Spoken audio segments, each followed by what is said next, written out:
Kalau saya ngomong pasukan Jomo, apa yang ada di kepala kalian? Kaisar Ambaleon? Romawi kuno? Atau mungkin Emperor Ragnamo? Bukan, bukan salah satu dari mereka. Hari ini kita bakal ngomongin pasukan yang beneran jomok dan literally pacaran.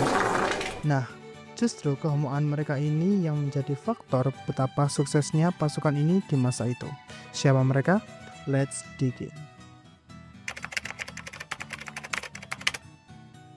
Nama pasukan ini adalah Sacred Band of Thebes atau pasukan suci dari Thebes. Mereka berasal dari kota yang namanya Thebes di Yunani sana. Gimana mereka bisa terbentuk?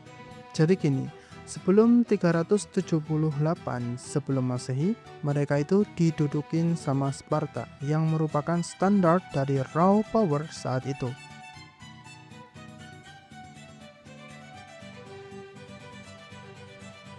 Dalam perjuangan mereka memerdekakan diri itu, orang Thebes kesusahan karena pasukan kota itu kalah jauh sama Sparta yang menduduki wilayah mereka.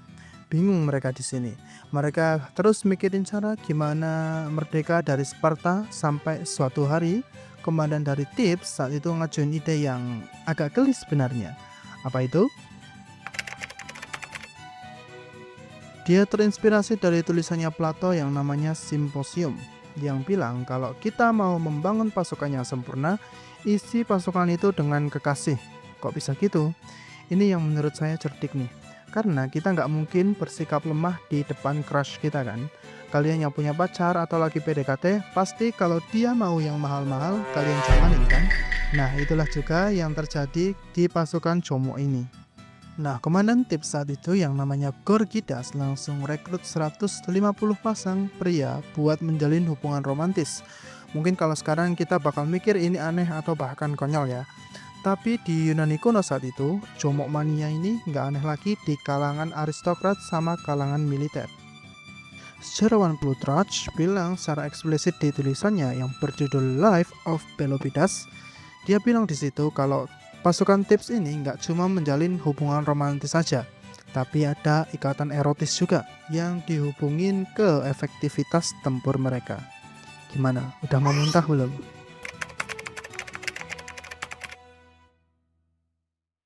Oke, jangan muntah dulu karena kita mau ngomongin track record mereka. Gimana track record mereka? Secara singkat, gila banget. Di tahun 375 sebelum Masehi terjadi perang yang namanya Battle of Tegira. Di tahun itu, pasukan Jomo ini ketemu sama Sparta di jalur yang lebih sempit. Komandan Sparta yang dengar laporan kalau ada pasukan Thebes yang menghadang mereka udah kemaki alias sombong karena dia mikir kalau pasukan Thebes masih mediocre. Hasilnya apa? Hasilnya Sparta kalah untuk pertama kalinya dalam sejarah. Yang lebih malu-maluin lagi, Sparta kalah sama pasukan yang lebih sedikit dan kelihatan lebih lemah dari mereka. Kalau gue malu tuh.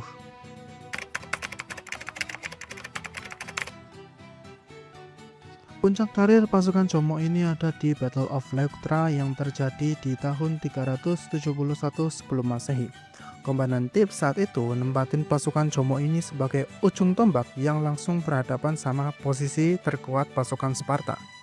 Formasi pasukan Jomo ini langsung menghantam Sparta dan komandan yang saat itu memimpin, Cleombrotus I, tewas di tangan pasukan ini. Sparta kalah besar di perang ini. Padahal ya kalau dibandingin sama pasukan Sparta, jumlah pasukan Jomo ini sedikit banget.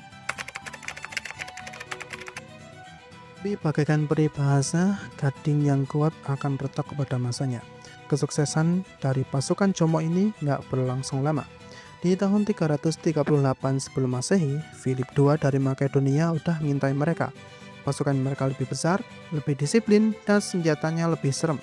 Di sayap kanan Makedonia ada bocah 18 tahun yang mimpin pasukan kavaleri yang namanya Alexander, yang kelak bakal jadi Alexander the Great. Emang gila ya bocah-bocah zaman dulu tuh ya. 18 tahun udah mimpin perang loh. Kita 18 tahun malah ngewaifuin anime.